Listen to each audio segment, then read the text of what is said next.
lead us in the Pledge of Allegiance? All right, please.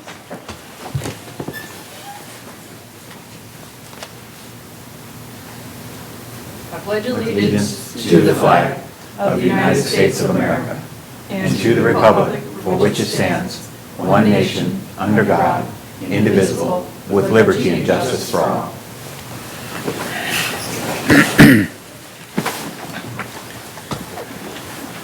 Would you please call the roll? Director Kelly.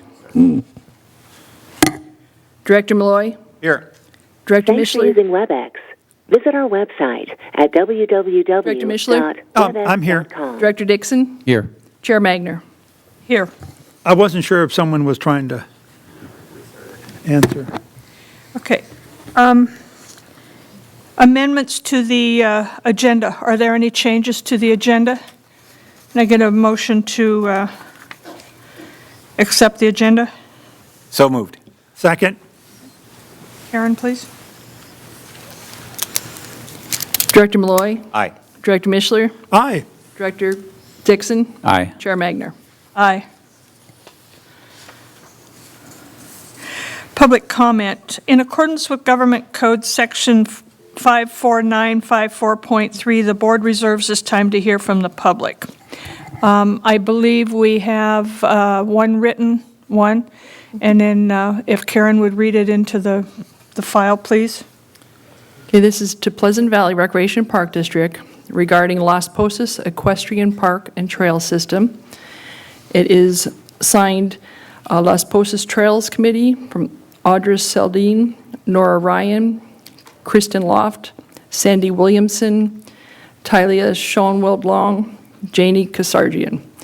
Dear Board of Directors, in our ongoing efforts to assist the Long-Term Planning Committee to find a workable solution to the financing and maintenance of the arena and trail system by providing pertinent information, our committee has been in contact with similar equestrian communities in Southern California to explore their methods of operation. Once we've accomplished our fact-finding study, we'll be sharing that information with PVRPD. Thank you. Are there any other public comments? Okay. We'll move forward. Consent agenda. I move to adopt, what? I move to adopt the consent agenda. Okay. Second. Director Mishler, Aye. Director Dixon, Aye. Director Kelly, Aye. Director Malloy, Aye. Chair Magner. Aye. Okay. We will move on to 8, and just to refresh everybody's memories on how we're going to do this. Leo will do a presentation. It's for the consideration and adoption of resolution number 652, approving the engineer's reports. Leo will give do the PowerPoint. Then if we need any clarification questions, at that time we will do it. We will then do a public hearing, and then it will be open for the board to make comments at that time. So, Leo?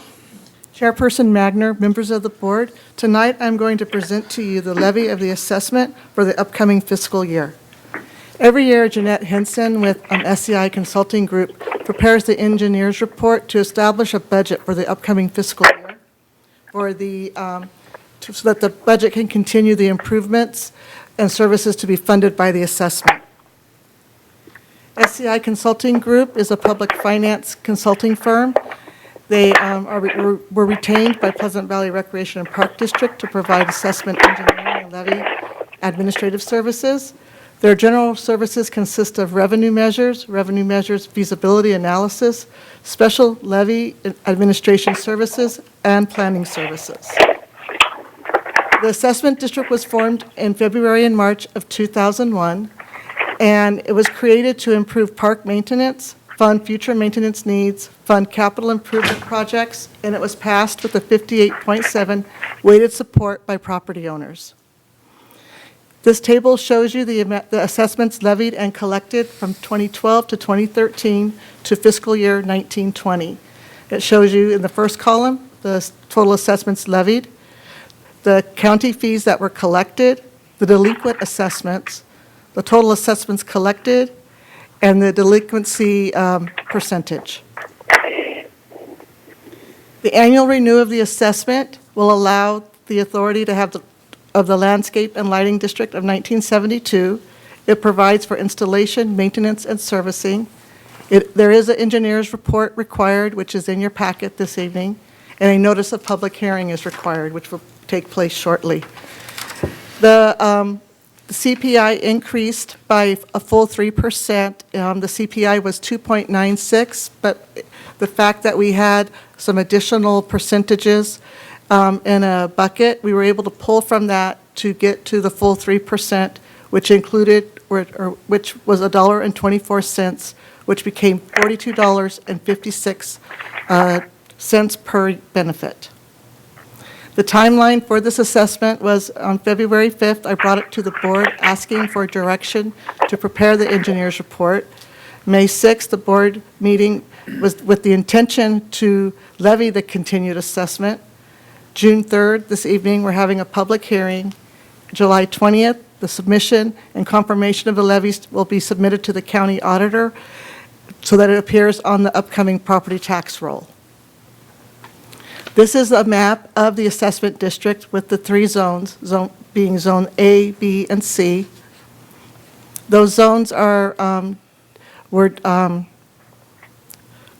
outlined according to the type of benefit, how far you are from a park, a pool. If your own neighborhood, like Leisure Village, has their own park or pool, and then the benefits are assessed using those zones. Tonight, I'm asking that the board approve Resolution 652, approving the engineer's report, and confirming the diagram, the assessment, and ordering levy of the assessment for fiscal year 2021 for the Park Maintenance and Recreation and Improvement District for the Pleasant Valley Recreation and Park District. Do any board members have any questions of clarification on the presentation? I have one. The delinquent, what does that refer to? Is that actually refer to delinquent payments to the county? Of non-payment to the county. Okay, thank you. Okay. Did you ask, buddy? We'll move forward.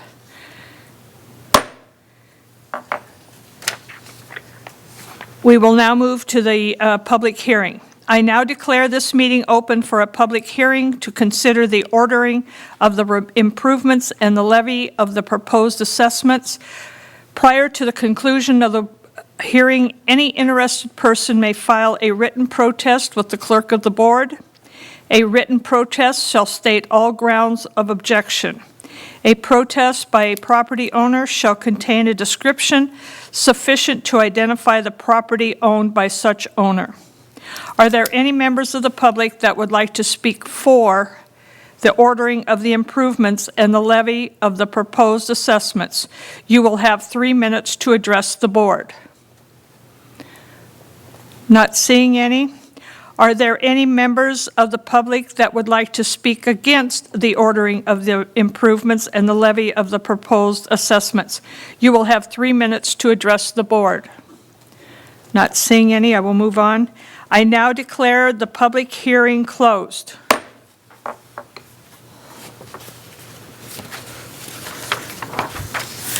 Okay, we will move on to the resolution. Do we? Oh, okay. Yeah. Okay. Are there any questions regarding the resolution? Okay, do I get a motion? Can I have a motion to, I think one's bubbling out of Mike's mouth as we speak. Yeah, I'll make I'll make a motion to adopt resolution number 652. Second. Director Mishler, Aye. Director Dixon, Aye. Director Kelly, Aye. Director Malloy, Aye. Chair Magner. aye. Okay.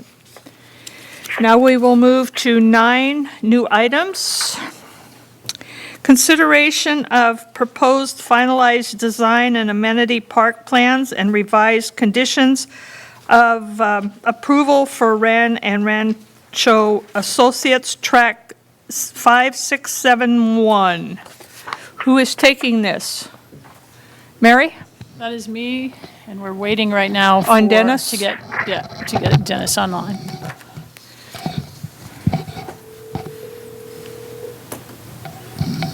Hello. Hi, Dennis. This is Anthony, PVRPD board meeting. You're on. Okay, great. I'm muted there. Good evening, Dennis. Hi. Want to work? That's not going to help. Okay, we'll use my outdoor voice for a minute. Okay. Funny. Don't touch the computer, because then the other one goes out. Seriously. So I've got my TV muted, so hopefully it won't create mayhem. Okay. Well, apparently we're having some technical difficulties today with the, this one? No.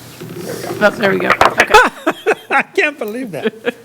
Don't touch a thing. Don't touch- Okay. All right, so before you today, about 2 months ago, we came before the board with Rancho with some preliminary design. So on the phone is Dennis Hargraves, who's been working with me on, or I've been working with him on this project. So in just a quick background, in January 28th, the city of Camarillo approved the Springville specific plan. We had a 5-acre park that was dedicated. As part of this, in December, we relocated the park from the east end to the west end, and then April, the board approved the draft design.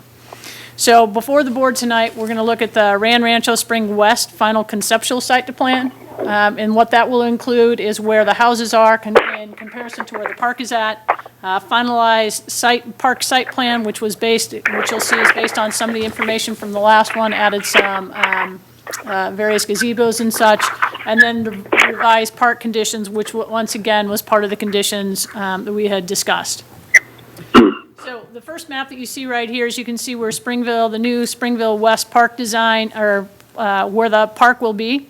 So this is in conjunction with where the houses are at. So one of the things that we have been working and having discussions about, or are the houses facing the park? What does that look like? So you can see from this design that there is separation, that they don't have their front yards facing the park, which was one of the concerns that we had in the past, especially knowing that this park is going to go in later.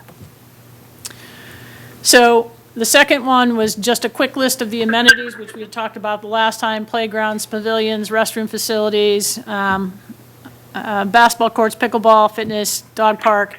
So the next slide then shows you all the specifics. So a couple of things that we had talked about the last time was, you can see up in the north, let me get a pointer.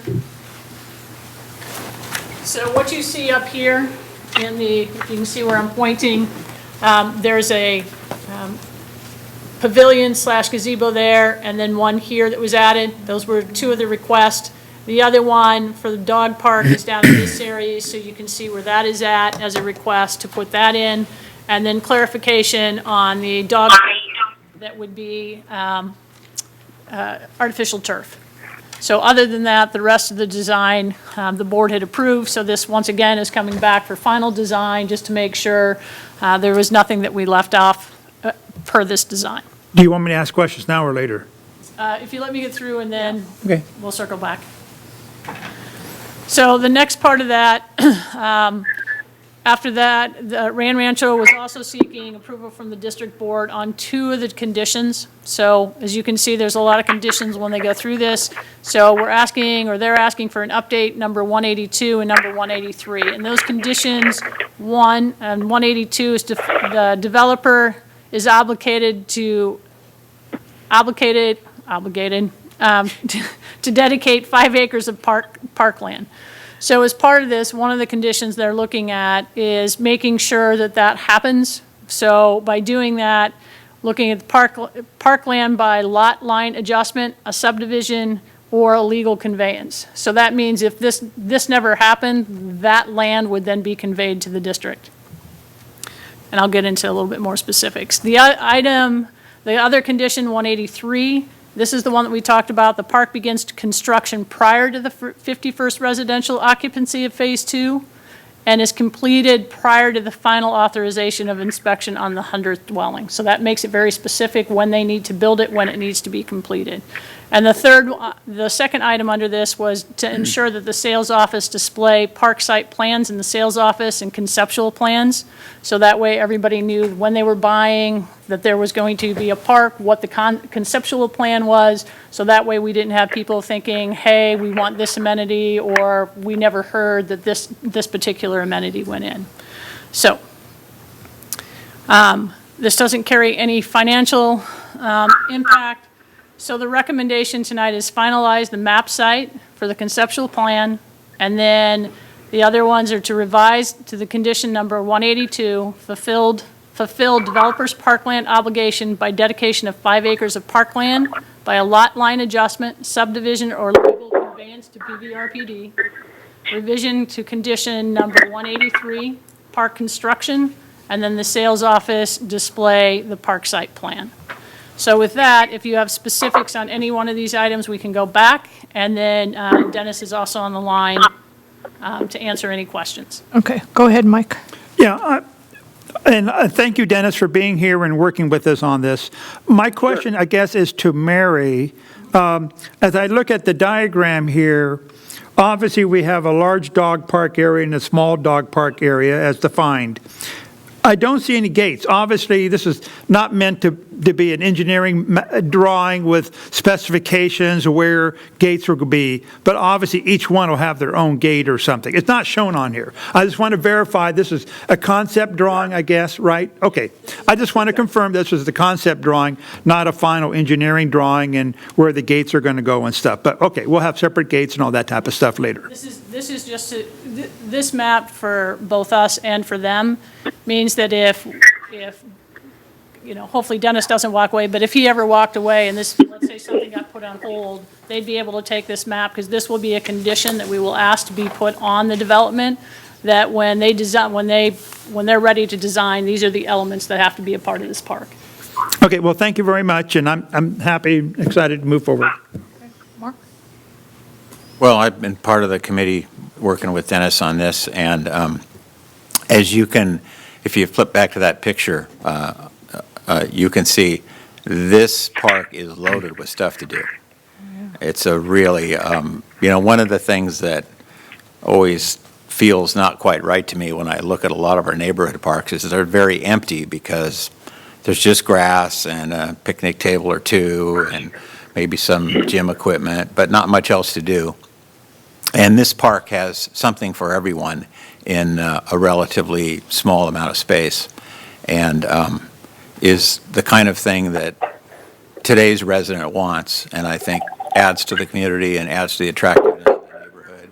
And I also appreciate the way that Dennis came to us, because this park was originally positioned in a really inconvenient place next to a windrow of trees, which would create huge long-term problems for us.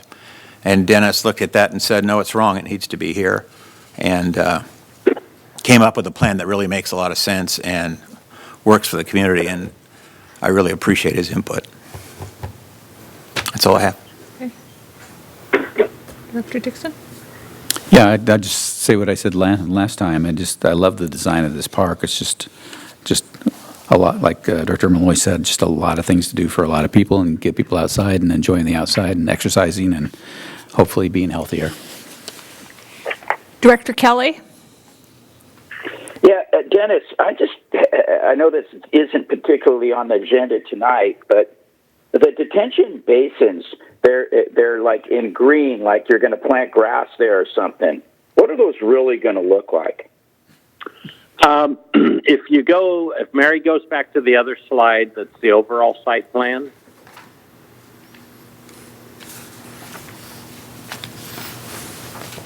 Go ahead, we're there. Yes.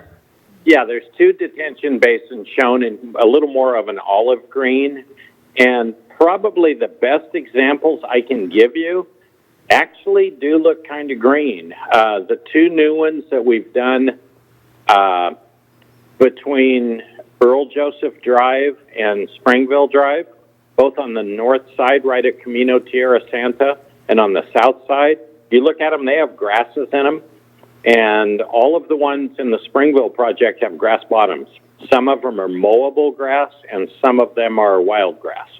So these will probably be mowable grass, and it actually makes them work right. So take a look at either of the two. The best one to look at, I think, is the one on the north side of Ponderosa, just west of Camino Tierra Santa. It's right off this picture here, off to the right. Okay? Right at the south side of the open space? Pardon me? On the south side of the open space? Yes, exactly. Yeah, there's an old Spanish, like if you see in that picture right there, you can see the houses in halftone that are in the Viña del Mar subdivision up on the hill. Just below that, just to the right of where this picture goes, and I'm sorry it doesn't go far enough to the right, there's an old Spanish Hills Basin on Earl, yes, right up there, there's an old Spanish Hills Basin, and right below it, right up against Ponderosa Drive, is a basin that we installed, and it's got wrought iron fencing around it, and it's grass bottom and looks pretty decent to me. So you know what I'm getting at is, can these, in the summertime, can these, or other parts of the year other than maybe the rainy season, can those areas be used for play? They're not supposed to be. They have a gate on them, and technically what the Regional Water Quality Control Board doesn't want to see happen is people get in there with dogs. That's the most common fear they have, right, is that someone's going to get in there and they're going to get something in there that isn't compatible with groundwater recharge, like dog feces. Is that the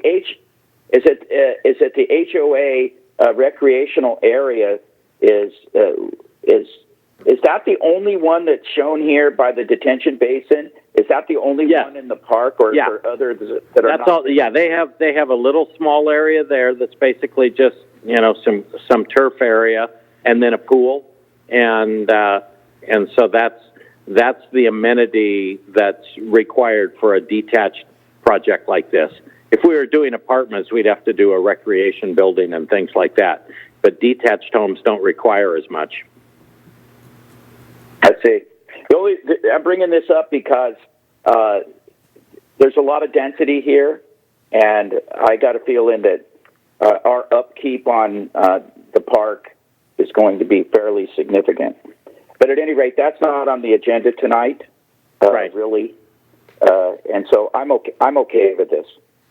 Okay, I think Bob, just as one comment I'd make as I look at this particular plan, the more we live with this plan, and the more I watch what happens in my own neighborhood at Village at the Park, even pre-pandemic, but especially since, is more people use trails than use the central rec areas and things right now. I mean, we see people walking on that green belt between Lamplighter and of course they walk along the berm where the city is keeping that one path open. So just a lot of trail usage I think is really going to accelerate with this, and I think the Hardy people are going to use that go up the hill to that observation point way up, at the top of the triangle up there. I see. Thank you, Dennis. Sure. Okay. I don't have any questions well, I do have one. Dennis. Yes. If everything was peachy keen and the pandemic was not around, what are we looking at? What are we looking at for timeline for 51? Let me give you the first timeline that I'm becoming more certain about now, because the planning department sent me an email on this topic just yesterday, I believe. The EIR will be published on this project on June 12th. Okay, so you will see it as an agency, and you'll respond to it, and so will all other responsible agencies. And then individuals will also be able to comment to it. And then a sign will be posted on the property by that date. And then the EIR comment period goes through late July. It's 45 days, I think approximately June 12th to July 27th. And then the city tentatively has set a hearing for the Planning Commission in August for this and September before the City Council. So in theory, the project could be approved during September. The city doesn't have an allotment process right now, is my understanding, so we wouldn't have to wait for development allotments at this point because of the governor's order on housing. So that's the real details I can tell you. Beyond that, it takes a year to get to construction by the time you design the final engineering plans and go through plan check and get permits. So it would likely be summer 2021 at the earliest before grading starts. So I would think it would be summer 2022 before first move-ins. So 100 houses, maybe 2023, spring, summer 2023 is a guess. How's that? That sounds wonderful. It's even better that they don't have to worry about an allotment, so. It is, yeah. Okay. You want two motions, Mary? So you can do one motion with all 4 points, or you can do separate motions, but Okay, however you want to do it, guys. I don't. I'm just going to read this, and you can tell me if I'm reading it wrong, but I make a motion to approve the finalized map, park site map and amenities, as well as the revisions to the conditions of approval for the Rancho Associates tract number 5671, and that includes conditions number 182 and 183. Is there a second? Second. Karen, please. Director Mishler? Aye. Director Malloy? Aye. Director Kelly? Aye. Director Dixon? Aye. Chair Magner? Aye. And I think I covered everything. Yeah, you did. That's why I moved on. Thank you, Mike. Okay. Consideration of park. Oh, thank you, Dennis. Oh, you have to stay on for this, don't you? Okay. Consideration of park mitigation fees for residential planned development, GPA 2017, 1 PRD 201 to mitigate impacts. Mary? that's quite the mouthful. It was a mouthful. So, currently, another project that is currently going on is or in process, is the Camino Ruiz apartment project. And that currently, right now, is under CEQA review. So that proposed project site is on the corner of Verdugo and Camino Ruiz. Project site is about 14 acres. The city are requesting right now approval for the city of Camarillo to change from industrial to high density. So this project is still in the making, and Dennis is still working with the city to get those changes.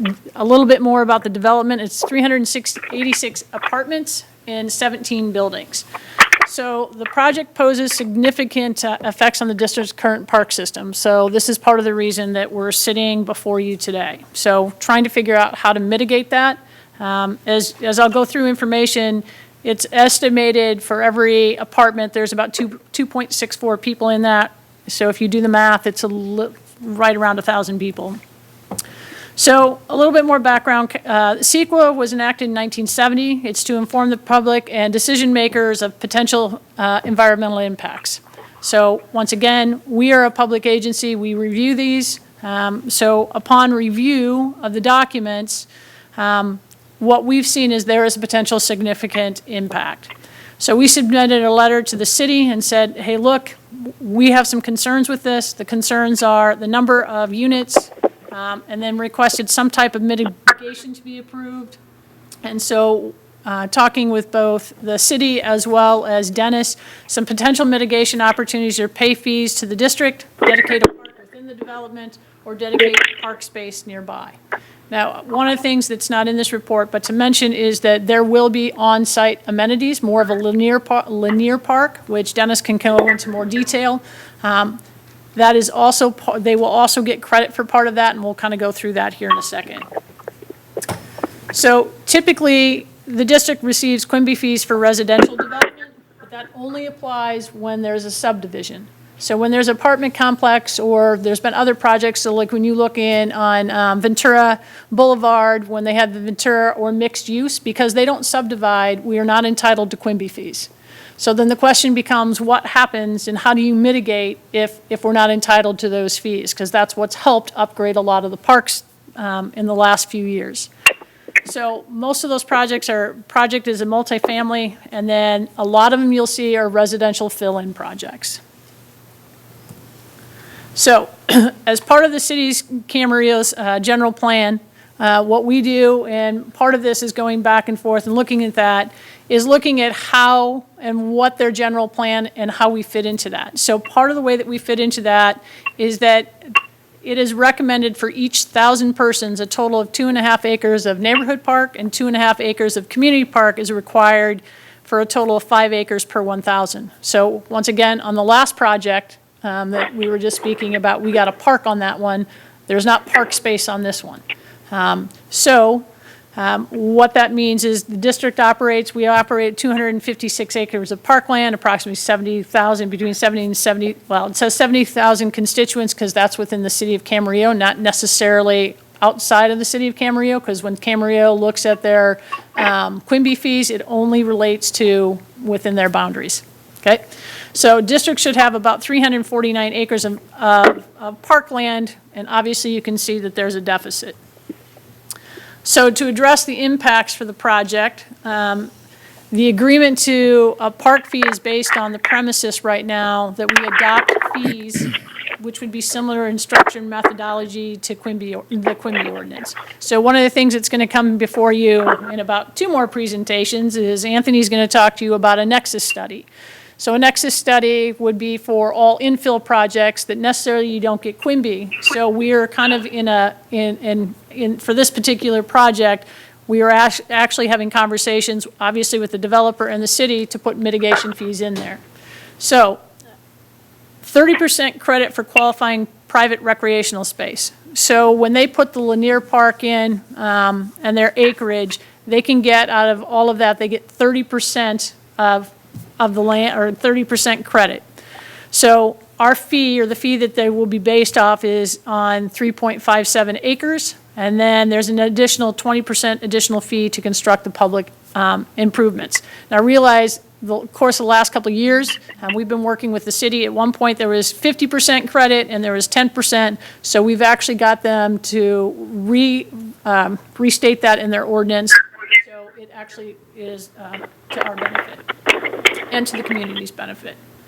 So the Quimby equivalent fee is a little over 1.7 million, and that is based on 386 units, average 2.64 for 1,017 residents.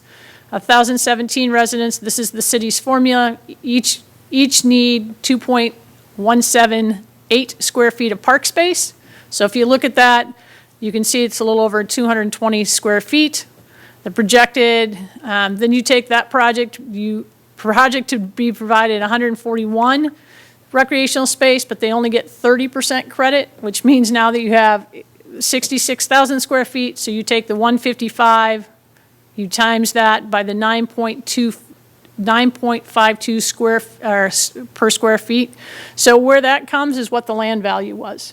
So what they did is they took the land value of what the land was valued when they purchased that, and then you take that times the square feet, which gives you the area, plus a plaza that would be basically cat-a-corner from where the Thai restaurant is. If you think of their parking lot at the Thai restaurant, this would be as large as their whole parking lot and be a corner plaza that people could use during the day for lunch hours. So it benefits the existing community, plus the residents can use it.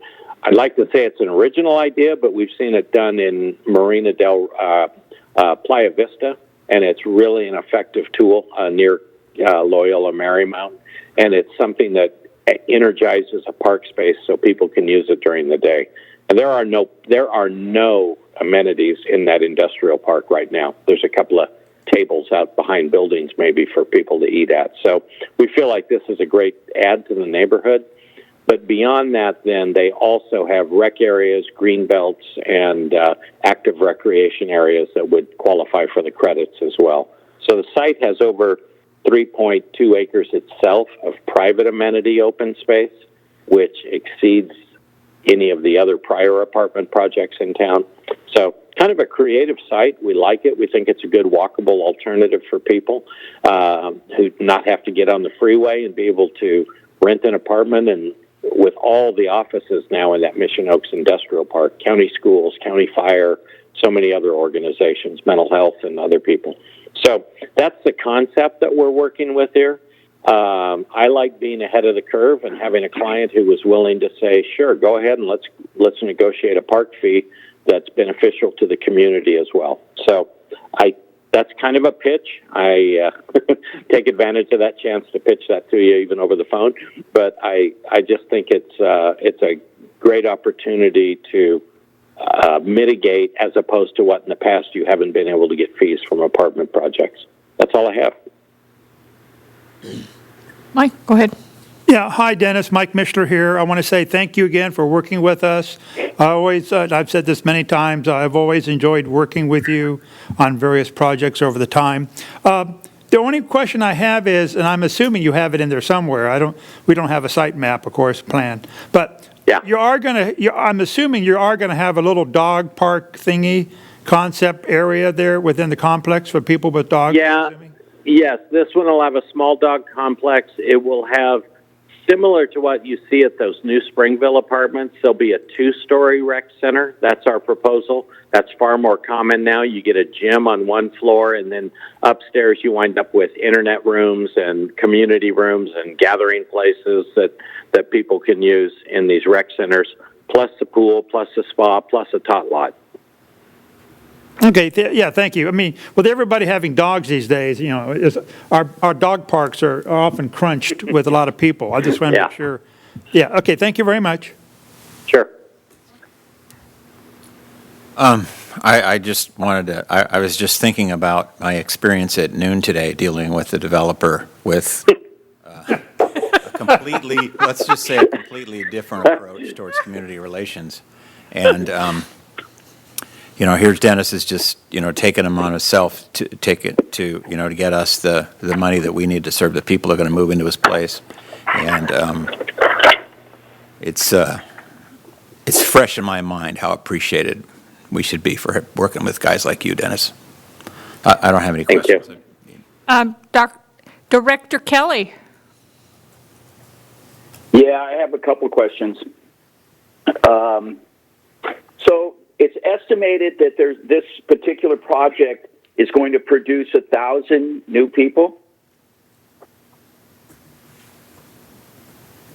Can Dennis hear him? Yes, I can. Yeah, that using the city's normal population numbers they use per unit, that would be true. However, this project has more studio units than most projects, but the city doesn't give us any credit for that as a deduct. They assume every household size is still 2.6 something, I believe, even if the majority of these units are studios and one bedrooms. My concern, of course, is it might be more than that. But in any event, without new parkland, you can do a lot of mitigation measures, but you can't. You can't invent new parkland if it doesn't exist. And I'm extremely concerned about 1,000 new people being added, plus the other projects all being added. And we know that they all have kids. They're all going to play sports, and we aren't doing any new sports complexes anytime soon, the way I see it. And so there's also this trend to take previously in designated industrial zones and turning them into high density zones, residential zones, or zones that allow apartment buildings and duplexes and so forth. And I've got a feeling this is not the last time we're going to see this same exact issue. And I question what the outcome in 5 to 6 to 7 to 8 years is going to be. That's pretty much all I have. Okay.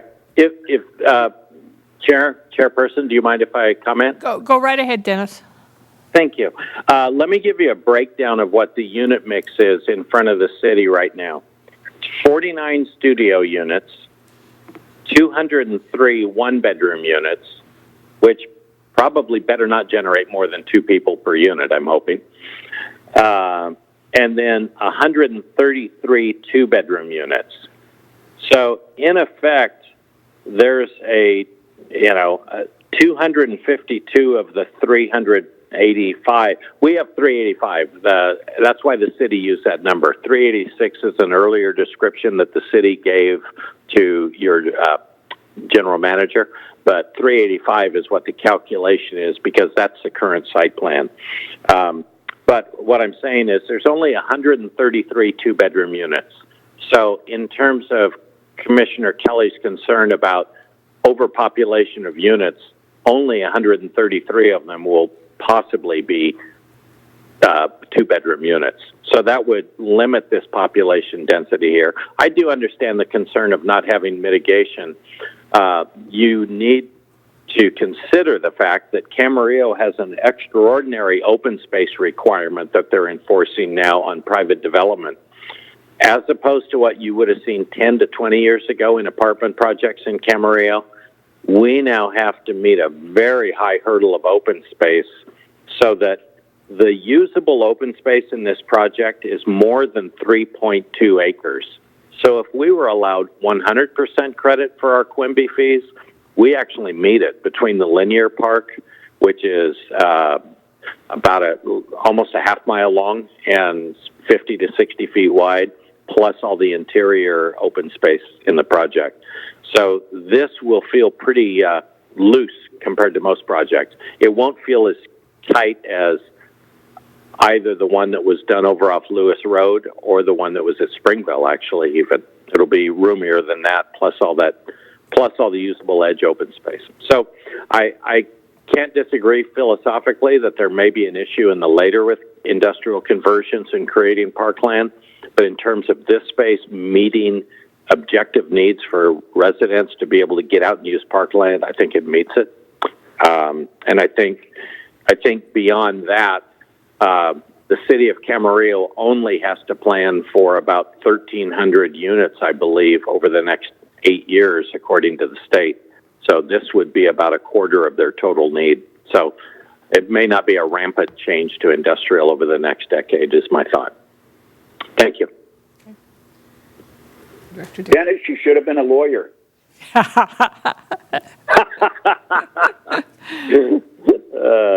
I've listened to you too long. All right. Okay. Yeah. Hi, this is Neil Dixon. I think just a couple questions for you. The interior part of the open or recreational area or open space, that's for the residents only, correct? Yes. Yeah. So of that, yes, probably a little over 2/3 of it's for the residents only, but the 1/3 is the public access linear park. Okay. And it's wider. It is a wider linear park than the Greenbelt Village at the Park and Lamplighter. So if that makes any sense to you, it's bigger than that. Yeah. That's 50 feet wide. Could I just ask how long have you been doing these kinds of projects in the Camarillo area or in Ventura County? You mean this type of idea, doing these multifamilies? Well, how long have you been developing projects of this sort? Oh, well, I at least locally, if you want to see where our fingerprints are, we did lay out the Pitts Ranch Park for Pardee and the neighborhood all along Flynn Road. So we designed that for Pardee. I mean, if you want to go back to the dark ages, I guess, and Mike Mishler couldn't go back that far. But we designed the park for Pardee and did the layout for the Pardee subdivision that happened at Pitts Ranch, and we did the Sterling Hills project and Village at the Park. So we've got, not counting other communities, we've got a pretty long footprint here in town. Yeah. Yeah. Well, I was just going to say, because I moved my family here to Camarillo in 1986, and when we came here, we were told that Camarillo was a quote, planned community, and my idea at that time of what a planned community would be is basically what you're doing now with amenities that make outdoor living around your house attractive. As it turns out that the powers that be at that time viewed a planned community as designating how many houses could be built in a year, and that they should all have tile roofs. And so I really appreciate what you're doing. I mean, these kinds of changes are permanent, and they make for a quality of life that makes Camarillo a great place to live. And I wish you'd been around doing the development of the entire city a long time ago. So thank you very much.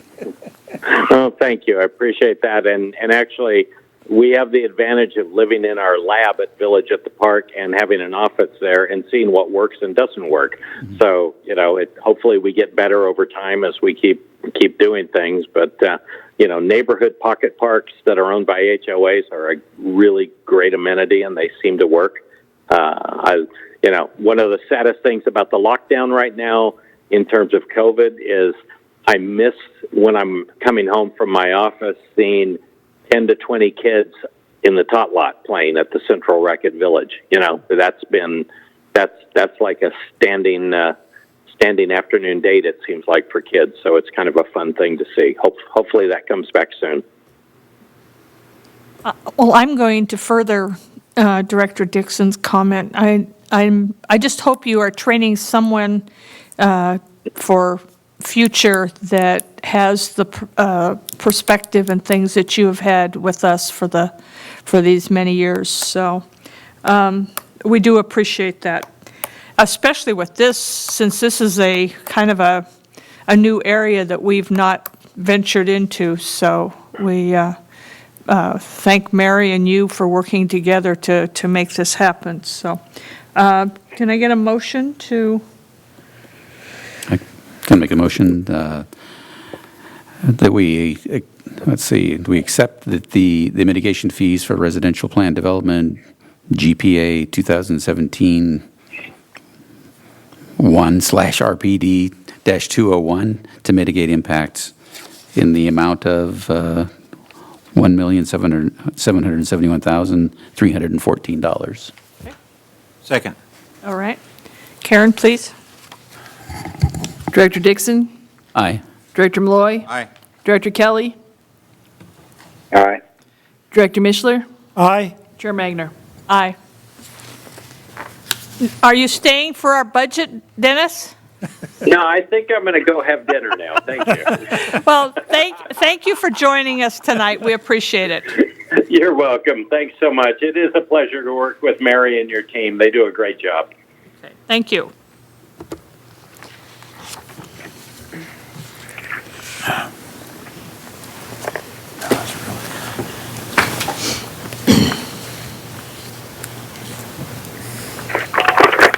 Oh, it's me.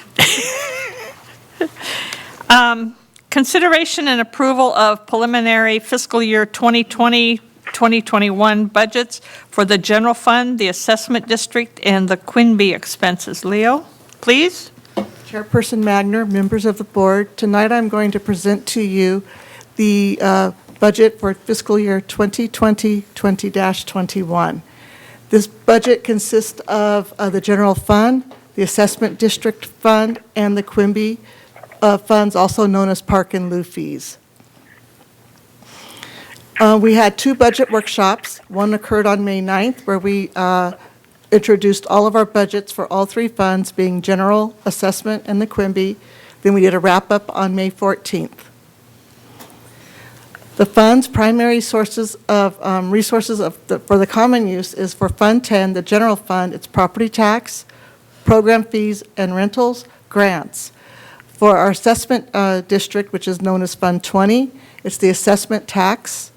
And for Fund 30, known as the Quimby, is for the developer fees.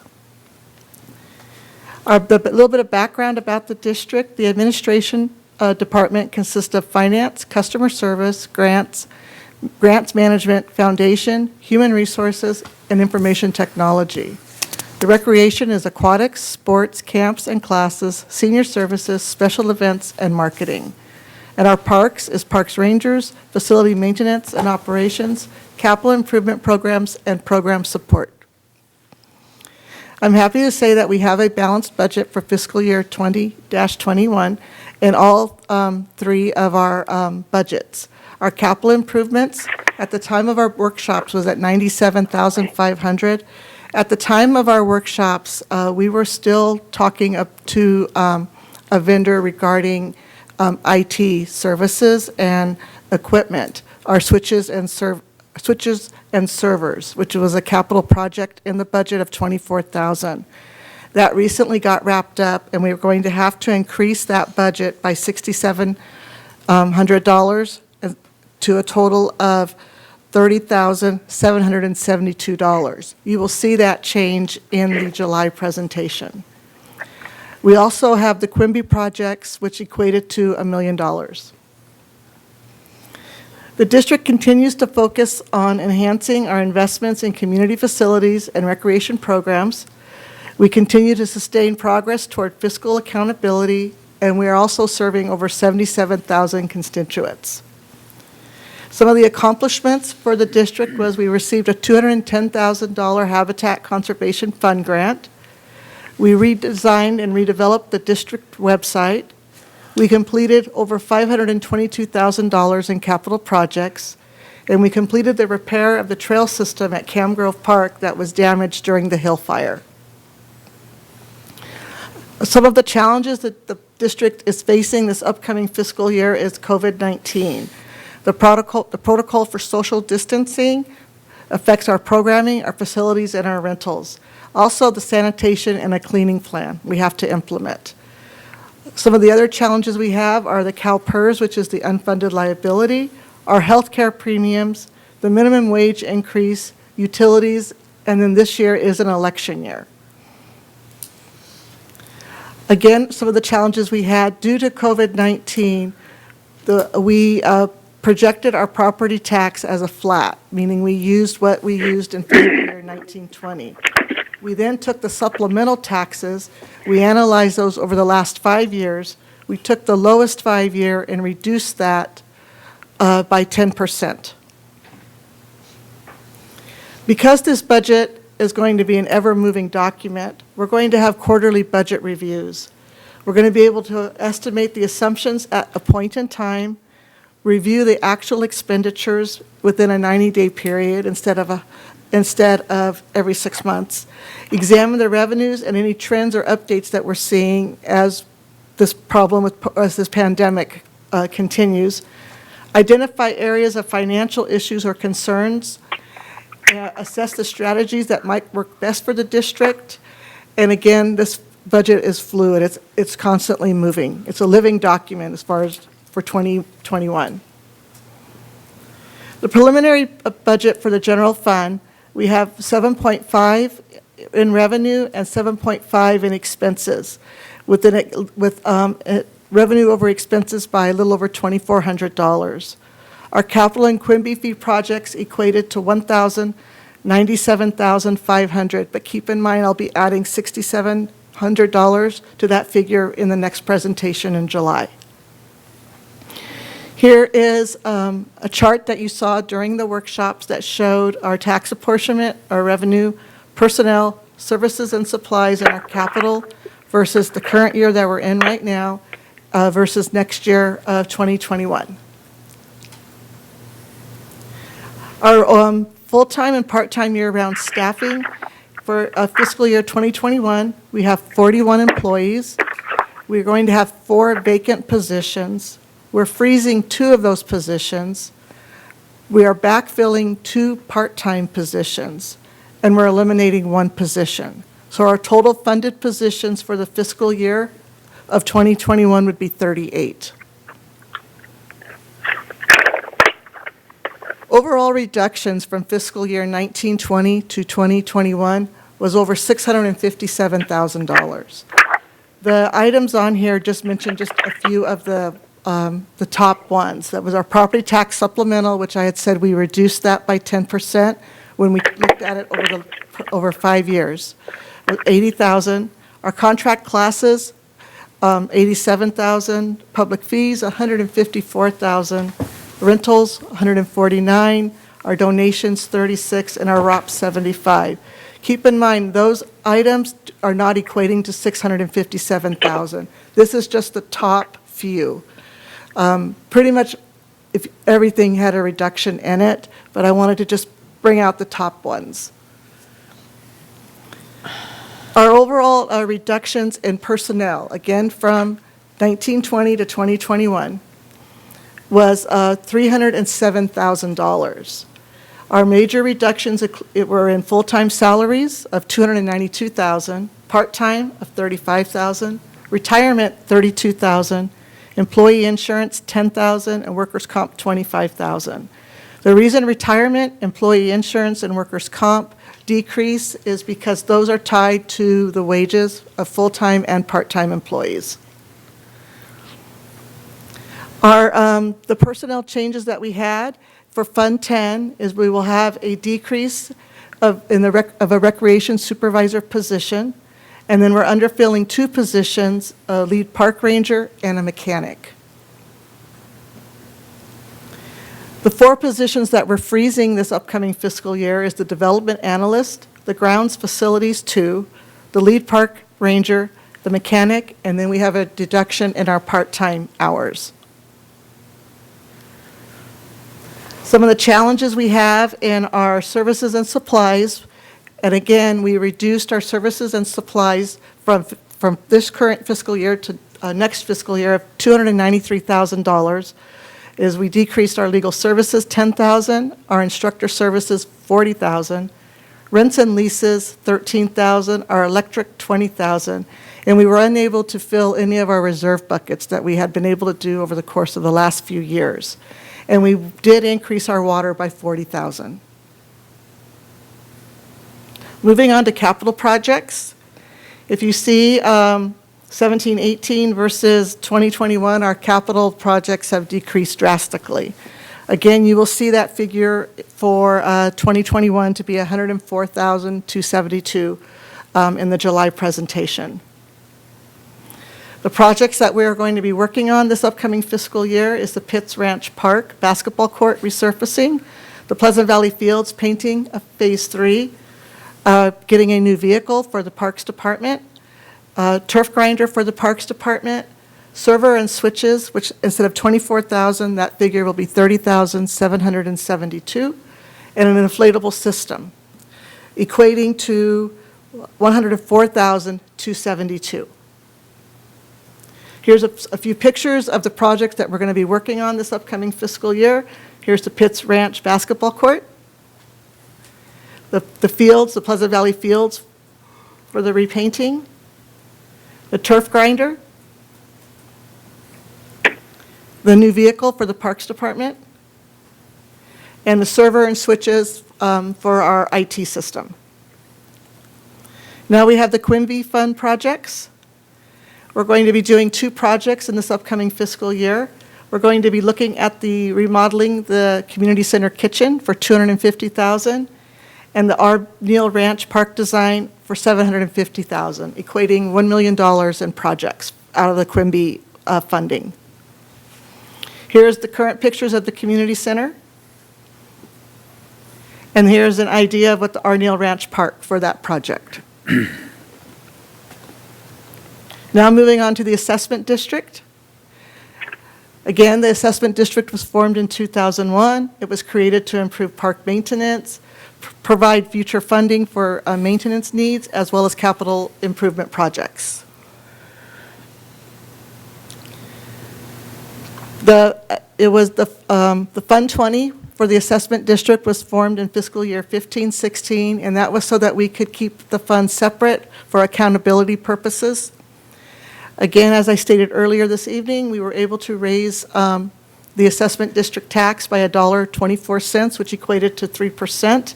Comes out to $42.56 per unit. And as you can see, a single-family home is one benefit. A condo is almost 3/4 of a benefit. Multifamily residential, 0.65. A mobile home is a little over half. In commercial, it's based on parcel acreage. The preliminary assessment district budget has excess revenue over expenses by $6,500. And here is a budget comparison, and again, you saw this slide during our workshop of fiscal year 1920 versus 2021 of our revenue, the personnel that's charged to the assessment district, supplies and services, and the last two columns on the right are the total expenses, which include personnel, supplies, and services together. This evening, I'm asking that the board approve the preliminary budgets for fiscal year 2021 for Fund 10, General Fund, Fund 20, Assessment District Fund, and Fund 30, Quimby Fund, also known as Park and Lieu fees. Any questions? Director Malloy? It's nothing but questions. This is, without a doubt, one of the toughest budgets we've ever done. When 20% of our revenue is program generated and our programs are virtually all shut down, it's really hard to imagine what the next year looks like. And as I was looking at these numbers as Leo was presenting them, I was thinking that, when we did this stuff a month ago, the feeling in the room was so much different than it is today, because a month ago, everything was shut down. Everything was shut down. And we had no sense of when it would end. Now there's this really optimistic feeling that it's about to end and we're stepping forward, but the truth is we could step back just as fast as we step forward. So in generating this budget, we've been really conservative because we've tried to prepare for having a lot less revenue. It's been a decade since we forecasted no growth in property tax revenues. But certainly property values are in flux. People's ability to pay their property taxes is definitely questionable. I mean, there's so much variable in here. And in the background item here, there's a paragraph that I highlighted. It said that since this budget has so many unknowns for the future, it will be a working document. It will be visited quarterly to examine revenues and trends, identify areas of financial issues or concerns, and assess strategies to ensure budget corrections can be made on a timely basis. And that's going to be my job, everybody else involved with finance, Leo, Mary, Eric, Bob. It's going to dominate a lot more of our time because the continuing to know what it is that we're pretty much doing, those days are past. And everything is going to be seeing where expenses are rising, seeing where revenues are dropping, seeing where people need more of something, where they're doing less of something. All of that is going to constantly be questioned, and it's going to be a big challenge for us. So I hope we're doing a good job, and I'm pretty confident that we can do these numbers, and hopefully we can do better. It's really very much driven by the revenue, and the revenue is going to be driven by what we can do and what we can't do, and the community's interest in continuing to do it. Will people come back to a class and be indoors with other people? We don't know how that's going to pan out, but I think we got a good start. We're in much better shape fiscally. Unimaginably better shape fiscally than we were a decade ago. We couldn't have done this. We'd have been in much more trouble.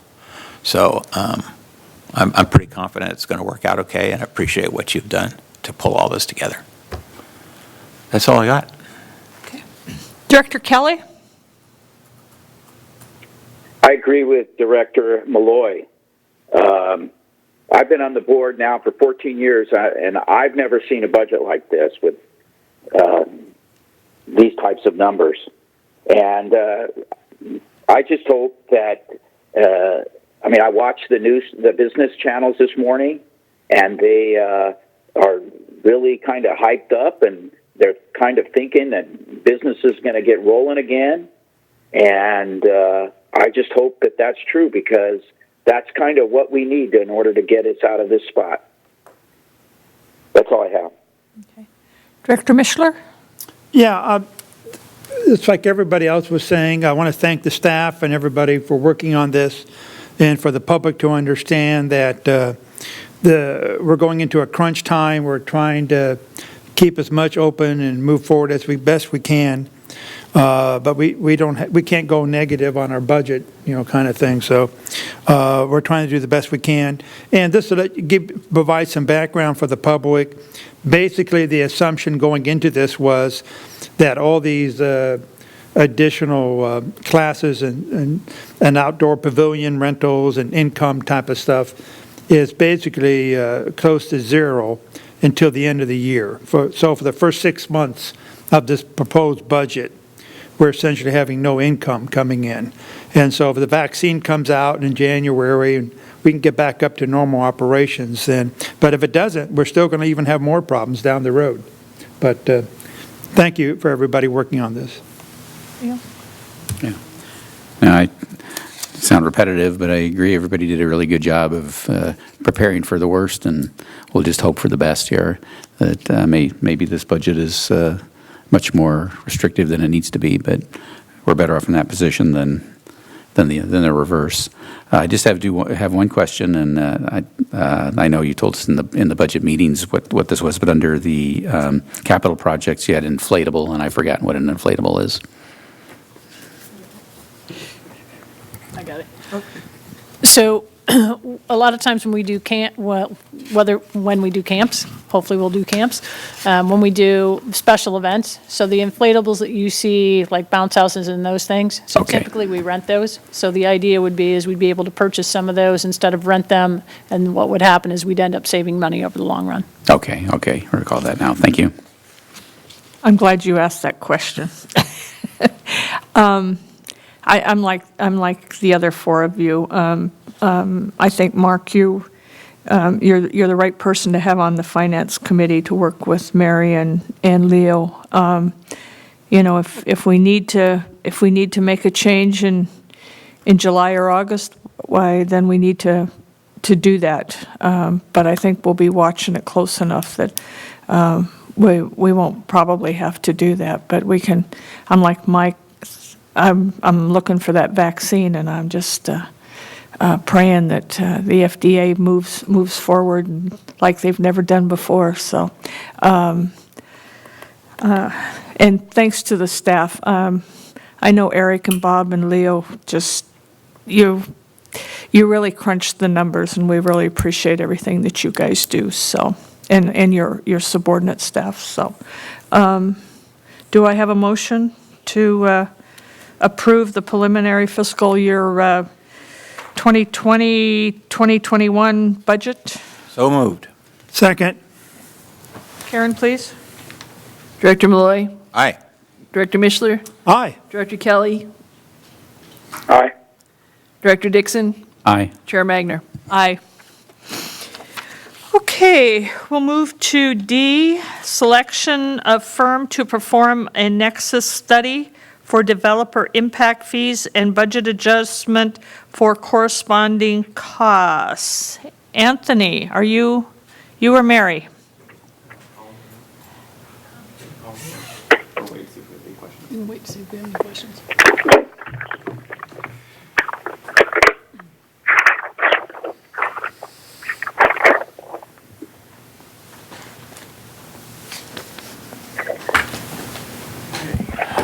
Good evening, directors.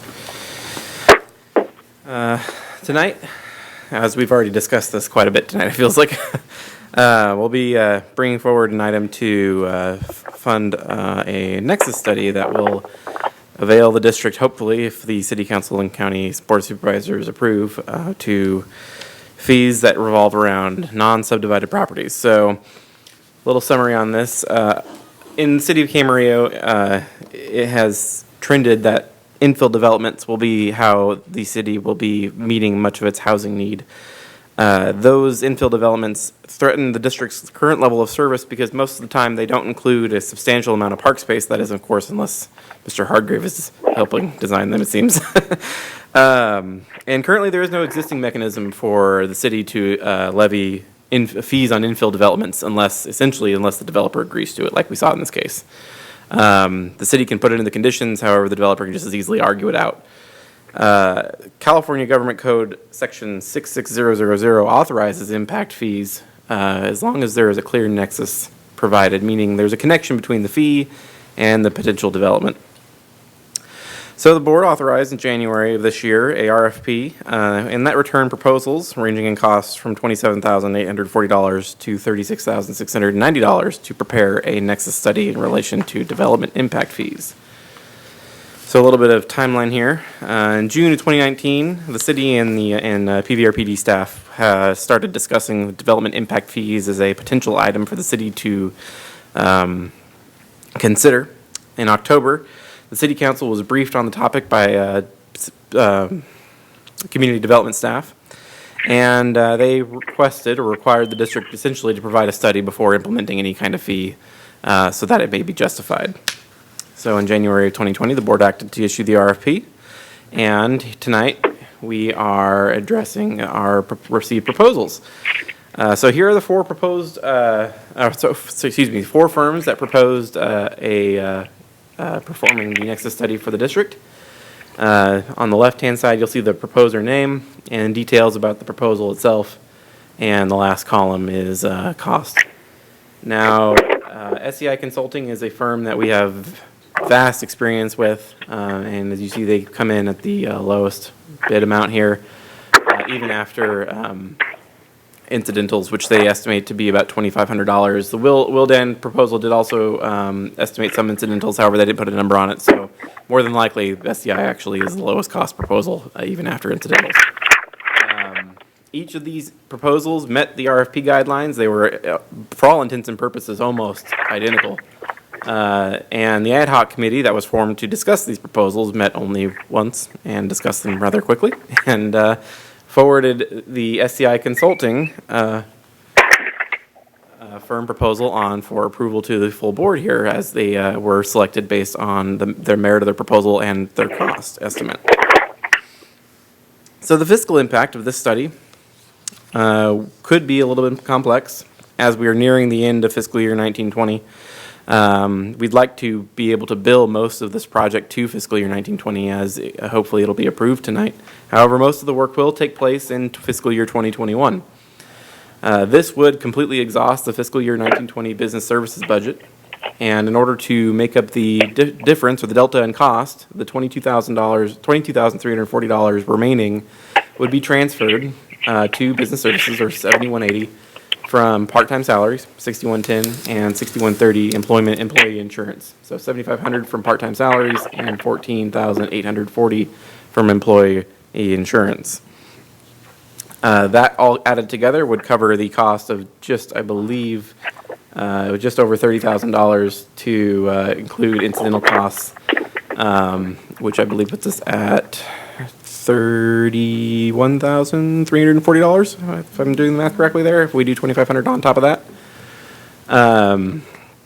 And with that, staff is recommending that the board make a motion to accept the ad hoc committee's recommendation and select SCI Consulting's proposal and direct the general manager to execute a contract with SCI Consulting for the purpose of developing the proposed nexus study, and approve the listed budget transfers in the combined amount of $22,340. Now, if you have any questions for me, I will attempt to answer them.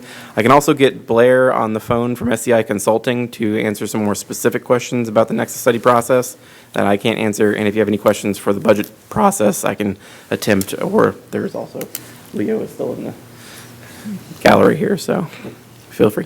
Director Mishler? Yeah, what was the proposed completion date for this study? So the proposed completion date actually was a moving target. It depended on when we approved the proposal, so today, and then we have spoken with Blair. If we approve the proposal tonight, we are having our first conference call essentially in a week on the 8th. So that process would start very soon. So that would give us, they're assuming about an 8 to 12 week process in their proposal. So that would put us in mid-September. Yeah, Yeah, thereabouts. August to September. Okay. And then the next question is, I forget, does this proposal, this contract include a presentation with us, with the city? Or how we're going to move, was that the proposal? Yeah. Okay. I'm just trying to double check. Okay, thank you very much. The proposal actually includes a presentation to the city and to the county board of supervisors if it goes down that road as well. Oh, okay. So there'd be two different, obviously. Okay, thank you. Mark? Well, obviously, we've been working with SCI for 20 years, and they're pretty familiar with our data since they crunch it for us every year for the assessment district. And I've got a great track record and offer the lowest price, the shortest turnaround, and also agreed to include the county as a named party within their proposal, so which is one of the things Anthony requested. So this is essentially just a pile of paper that goes in a file cabinet that allows us to get the money that's appropriate when new stuff gets built in Camarillo. It's pretty as simple as that. So there it is. Director Kelly? Basically, this just accomplishes, like Mark said, a prerequisite to taking action to serve our constituents. So that's all I have. I'm in favor. Okay. Director Yeah, Dixon? no questions. I'm ready to go forward. And I'm just going to make one comment. I'm glad that Dennis' group has stepped up, as I just think that shows a precedence that the developers are probably going to be receptive to this type of thing, and would hope that the city and county would see that the necessity of it. So, do I have a motion?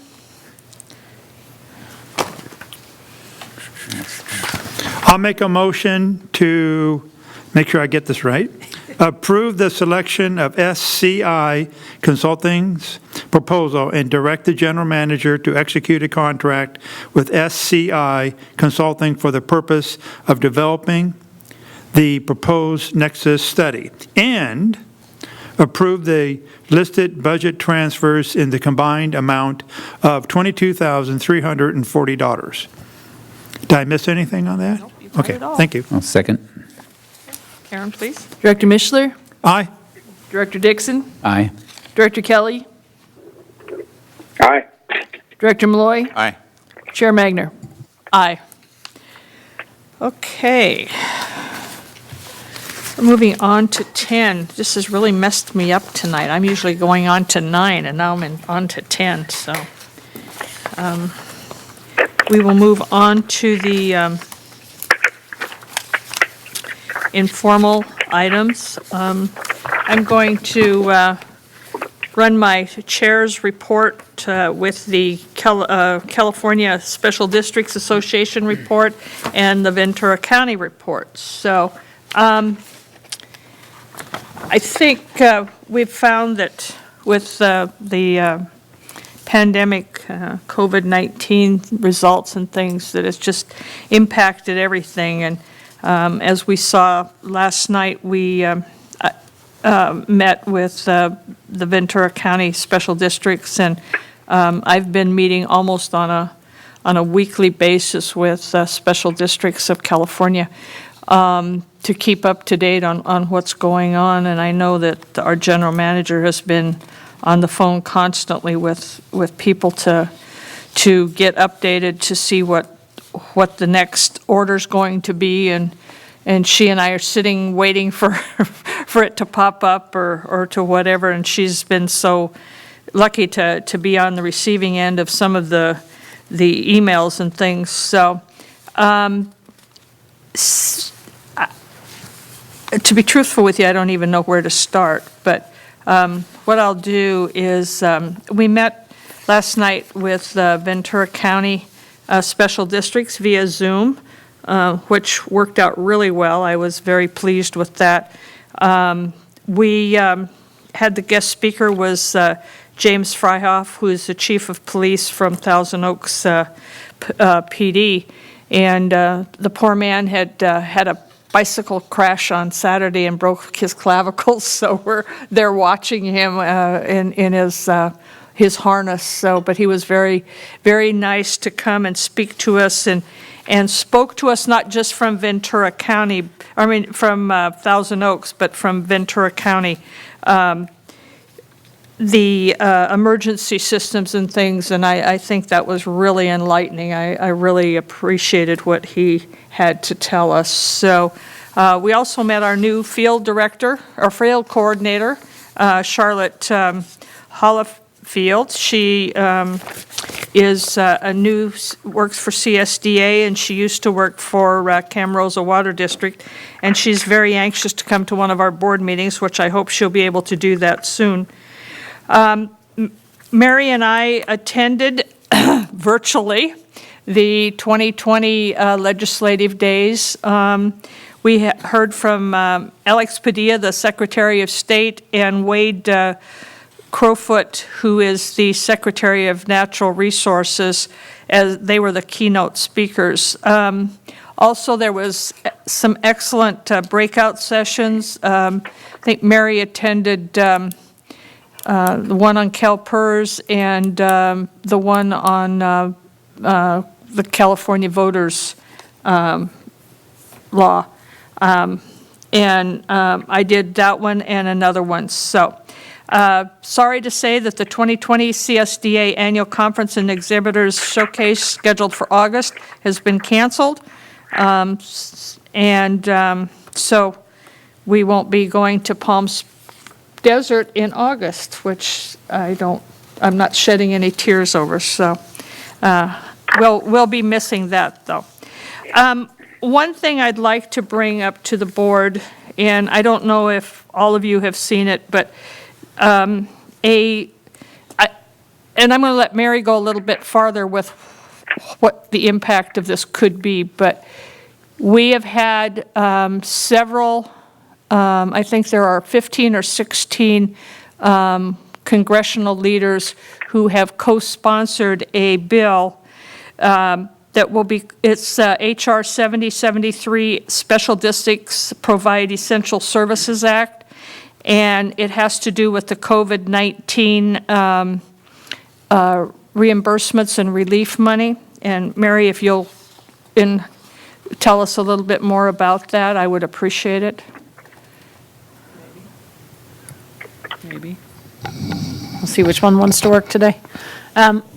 So the bill that they're trying to pass, right now, most of the bills that have passed will help state governments, city governments, county governments.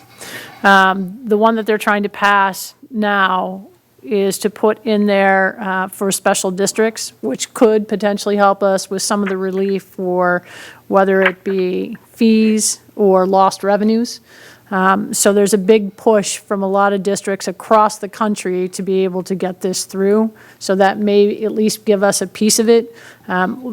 The way the legislation is written currently, and still need to do more exploration with it, is that this money, there'd be 5% that would go from the district. So it would go, it's not run through the state, it's not run through the county, it literally would be a 5% of whatever the bill would be that would go to special districts. So that will help. There hasn't been, and I haven't delved enough into it to figure out what it looks like, of how they'll decide and what that looks like. But from at least the onslaught is that we would be potentially eligible for funding. And that's kind of the key with this, because there is no other funding for special districts at this time. Yeah, CSDA is the lead agency for this with 6 other statewide associations for the National Coalition for Special Districts. And one of the sticking points, and you guys are, it doesn't mean anything to you, but it was the biggest sticking point was, what's the definition of a special district? That was the biggest contention, and that I found out today that is why one of the states pulled out from supporting it. So, but they only have one representative, so I'm not too worried about them. So, if you all know how many representatives every state has, you'll know what state pulled out. So, but that's kind of where we're at with that. And I want to say to the staff, I can't say how much we appreciate you guys. Part of you are on part furlough. We've got a very, very thin staff. I'd like the public to know that, if you need something, we'll get to it. It may not happen in the time you'd like it to happen. It just, as you just heard Leo with the budget, why we just really need to stay on top of this. And I think Mary's doing an excellent job of getting the work done and preparing us for the next steps. So hang in there with us. We're going to make it. Okay. Ventura County Consolidated Oversight Board, Mike? No meetings since the last several months. Santa Monica Mountains Conservancy? Yes, we had our first meeting in a month and a half or something this Monday, and we had 109 people on Zoom trying to have a meeting. And as you can probably guess, a meeting that normally takes 1 hour ended up taking 3.5 hours on Zoom. And at least you could walk away and take a break or something and come back. But anyway, several things going on. Everybody's being impacted. They're being impacted. One of the impacts is the state of California, which had previously authorized money for them to use to acquire certain properties, has now been rescinded. And the money has disappeared back into state coffers, and certain acquisitions cannot now go forward. So that's one of the problems they have. Another large problem is they have a lot of facilities. They never had enough park rangers, but now with all the people out back into trail systems and trying to get outdoors again, I mean, even when they had this normal operations, they didn't have enough park rangers. Well, now they're just totally swamped under without not enough park rangers and stuff like that. So, I mean, they're really having a lot of issues there, of course, with that. The largest activity projects going forward right now, some monies were authorized to spend. Oh, I mentioned this one because it affects us nearby. Up here, Canal Wrecking Park has received some funding over by Newberry Park. As you come to the end of Newberry Park, and up against the end of it there's a big open space that goes down to the coast and everything, and they got some areas which is near us. They received some money to do some upgrades and improvements in that area. Rancho Simi Valley got some funding to improve some of their trail systems up in their neck of the woods. And but the largest amount of funding, we're talking several millions of dollars out of the Santa Monica group, but the Santa Monica Mountains Conservancy, along with the city of Los Angeles, the state government, the federal government, there's a bunch of different agencies all over the place, and they're all involved in trying to, they're taking the first steps to actually implement trying to fix up and improve the Los Angeles River. And this is in the narrow section where you're coming out of the San Fernando Valley and you're coming down before you get to downtown Los Angeles. That's the narrow little section there. It's the very east end of this. We're obviously at the very west end of the Santa Monica Mountains. And if you go 60 miles east, this would be the very east end of the Santa Monica Mountains there, Griffin Park and all that stuff. So where the Los Angeles River comes down through there, they've acquired some old railroad properties. The railroads used to have their yards there, maintenance yards and everything along the river. And the railroad people have left. All that land has been acquired. There's a lot of environmental issues from when the railroads were operating there and dumping stuff on the ground. There's all types of environmental issues about soil conditions and stuff. But that's the first place. They're just now starting to kick off and do the first little mini projects in that area and starting that process. So I'm just telling you the initial funding. It's in the process of trying to get the initial funding to start the first little projects in that area and stuff. So that's all. Thank you. Okay, thank you.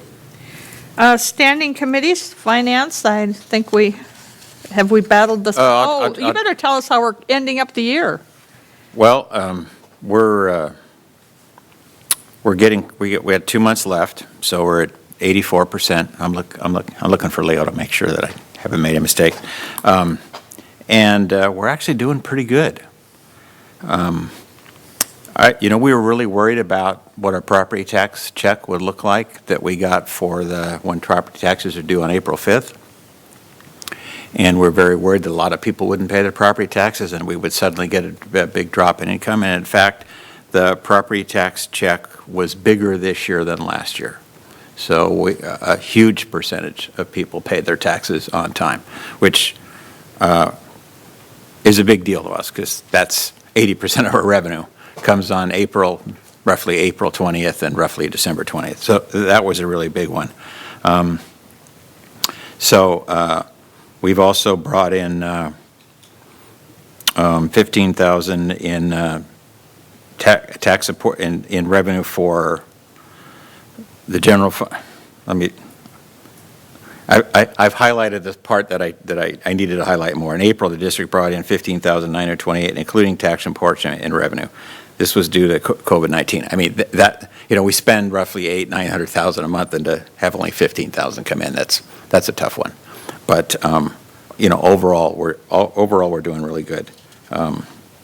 We're right on target for our budget and over slightly on revenue.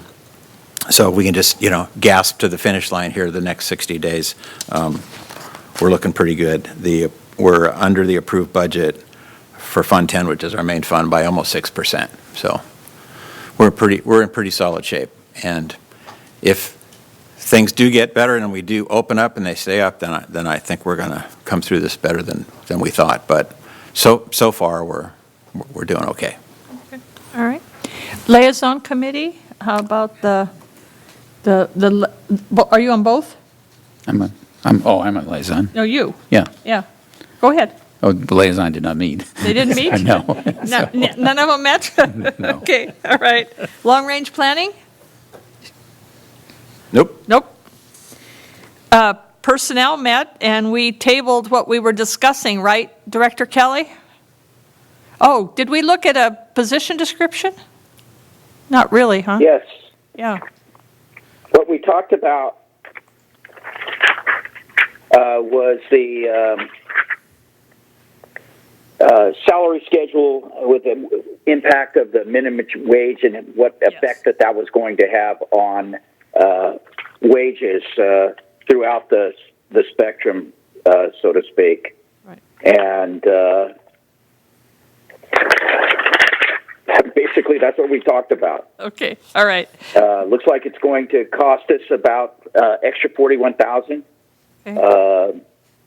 as a result of the minimum wage going up this next time.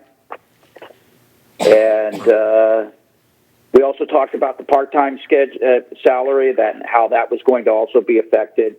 It looks to me like most of them it's anywhere from 60 cents to $1.50 per hour in most of the categories. We also talked about an analyst position, not to be funded currently, but in the future, just pretty much getting ready for that. And we discussed a range of salary. And our conclusion,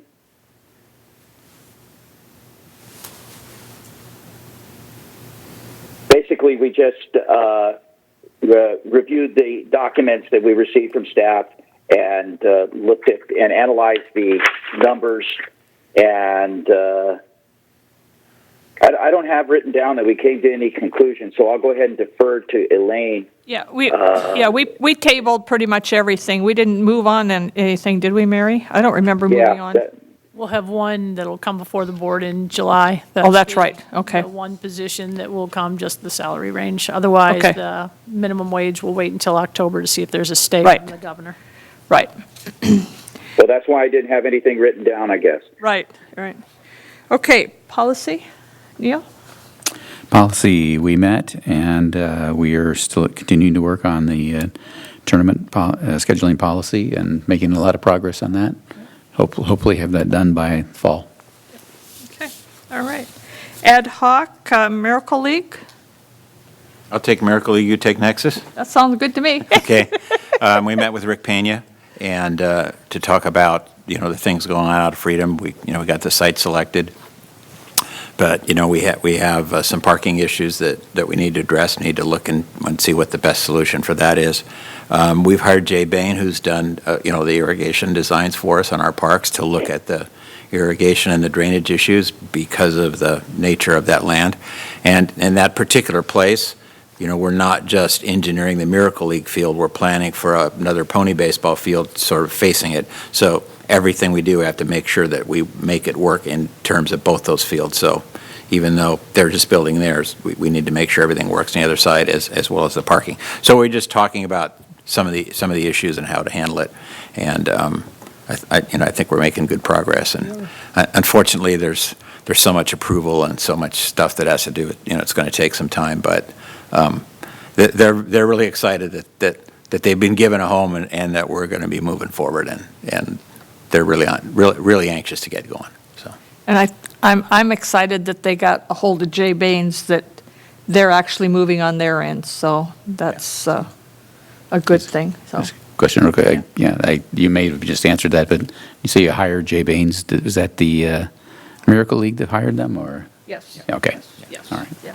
Yes, he's going to do, since he's worked with us, Neil, when Mary and we talked to him, why we suggested to them, and they got a hold of him and they have hired him. So we're comfortable with him, and I think they'll be comfortable with him too. So the Nexus study, we've moved forward and we've taken care of that under our action items. So foundation is in hibernation. So isn't that a good word for it, Mary? Hibernation? Probably an appropriate name right now. Mary, it's the general manager's report. If you have a mic that works. Yeah, true. I guess I have to sit a little bit closer to it. I'm afraid to move it. Okay, just some general things. Once again, like the entire board, I'd like to thank the staff because this budget season, I think I've said this before, at least during our budget presentation, we started in January, February, and we're going down one path and thought we were pretty close in March. And then about mid-March, we took a left-hand turn, and then it got worse, and we went, as you can see from the budget, but it took all the staff, all rec staff, all park supervisors, Bob, all the admin staff to really work through that to kind of figure out what that would look like. So thank you all for doing that because it took a lot of time. A couple other things on a high note. Jessica's been trolling the internet for grants and was able to get a USTA grant for $2,500, which will help us with COVID stuff. So meaning it can go to help with signage, it can go to help with, I'm trying to think what else we're doing with it, signage and putting a couple more benches out at Kildy, which helps with, if people are sitting, you can put more people out there, spread them out a little bit, but every and any little bit helps. So that'll be nice to help us with that. So as Emily designs the signs, then we can put them up. Starting with COVID-related, I think as Director Malloy had said, this is a very fluid process. And so, we all thought that hopefully on May 31st that we'd be opening or June 1st, and they've pushed the stay-home order until June 14th. What we're really hoping for and having conversations with, a couple of city officials is trying to get the county to give us direction with numbers. So right now, park staff will tell you, rangers will tell you, I will tell you, it's like playing whack-a-mole out there. So meaning we go to one park and I'll take our Neal Ranch about a week and a half ago. We had 50 plus people out at our Neal Ranch. We had a football team practicing. We had a baseball team practicing. We had a group of soccer practicing. And it overwhelmed the neighborhood, and obviously social distancing wasn't happening. So we've had Park Patrol doing a little bit more going back and forth. We've had some key people in the community calling us. So as we see this, we try and react to it. really what we've said is if we can get a number, whether it's 5 or 10, we'll be able to control this a lot better, because then we can work with our community service groups and our partners to say, okay, we can have 5 people. We're working with them right now to get their social distancing protocol.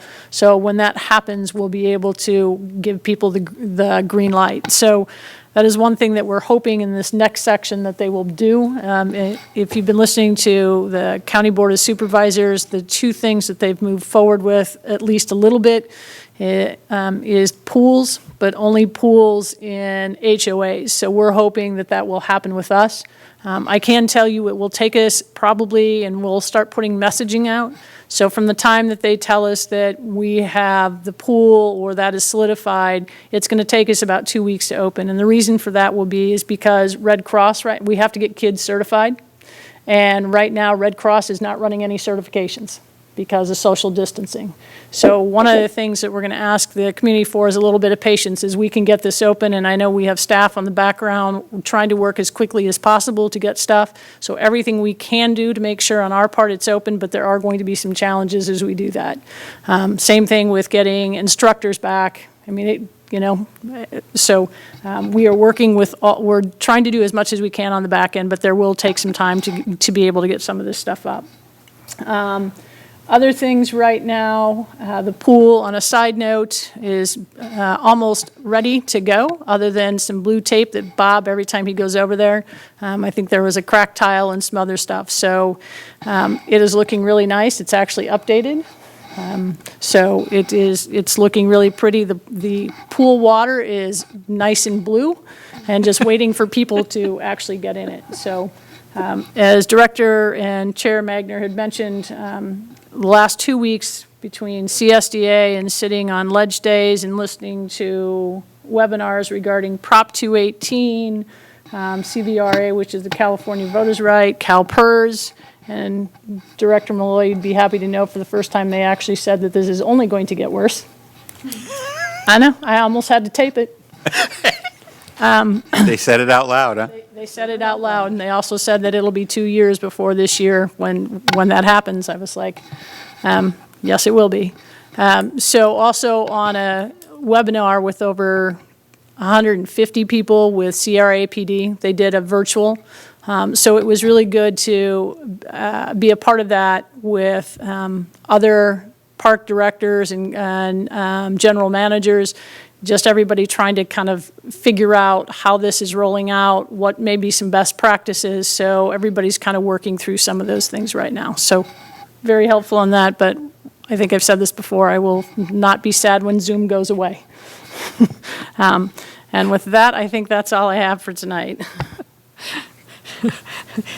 Let's hope when June goes away. June, Zoom, any of them. Yeah, June, Doom, okay.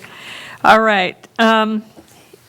Oral communications, we'll start with you, Director Kelly. Do you have anything to share with us? No, everybody's just doing a great job. These are trying times. They're affecting everybody, and hopefully we get out of this sooner rather than later. Okay. Mr. Mishler? Oh, yeah, thank you. I just want to thank the staff and the public again for their patience as we're going through all this. And, obviously, as Mary just stated, things change on a week-to-week basis, and depending who you talk to and everything from the state or county or city. And we're moving forward. I've had 1 or 2 people say, why can't we do this or that? And again, you have to realize we're not the ones, when something shuts down or we do restrictions, these are not things that are coming from the board. These are things that are coming down from up above us that we have no control over. And as soon as the various agencies above us allow us to open up or do something, we've been trying to do that as fast as we can. So thank you again for all your patience. Yeah. We had, for meetings this month, I had Finance, the Miracle League, and the Nexus Study, as well as our board meeting. And then today, both Mike and I participated in a city meeting, and it was a city meeting regarding the Camarillo Springs proposal. And it was kind of ironic because they were talking about this project, and in our board packet tonight was the information on the fact that the city general plan requires 5 acres of parkland for every 1,000 people in the city. And that works out to about 350 acres of public parkland, and we have 256. So we're somewhat under-resourced, and the meeting today was yet another step in the process of the city taking 62 acres of public recreation space that now is used for a golf course, and 8 holes of the 18, and planting 248 homes in their own little private set of amenities in its place. So, I plan to continue to oppose vigorously any sort of conversion of public recreation space in our community to anything, especially housing. That space is precious, and as Neil mentioned about an hour ago, once it's gone, it's gone. It doesn't come back. So that's real important to me. I hope it's real important to all 5 of us. And the other thing I'd like to mention is there's an election coming this November, and several people have asked me if I intended to run, and most of them I told that I didn't intend to run, and then all hell broke loose, and I don't think this is a good time to change horses. I think that my experience and my commitment here is needed for 4 more years, to quote Dick Nixon. So I do plan to run in November, and I do plan to stick around and give the staff the support that they need to keep us successful, and I look forward to continue on to do this job. So I just wanted to go on the record doing that, because I believe the deadlines per submission of the paperwork is about a month away, or the opening date for filing is about a month away. Yeah. That's all I have. Okay, thank you. Actually, I didn't really have much to say. This is very trying times, but there's a lot of things I have on my mind, and most of them I'm going to keep to myself. But the best piece of news I've heard all day is the fact that Director Malloy is going to run for re-election. And just to let you know right now, you have my vote. And you could have my gallbladder if I need to get rid of it. So. And you beat me to it, because I was going to say I've been sitting on the edge of my chair for the last month and a half of, are we going to, I'm with him. This is not the time to change horses in the middle of the stream when we're dealing with the situations that we are. So I'm very happy, and you have my vote too. So, and if we have nothing else, why, we will adjourn this meeting. Good night. Good night. Good night.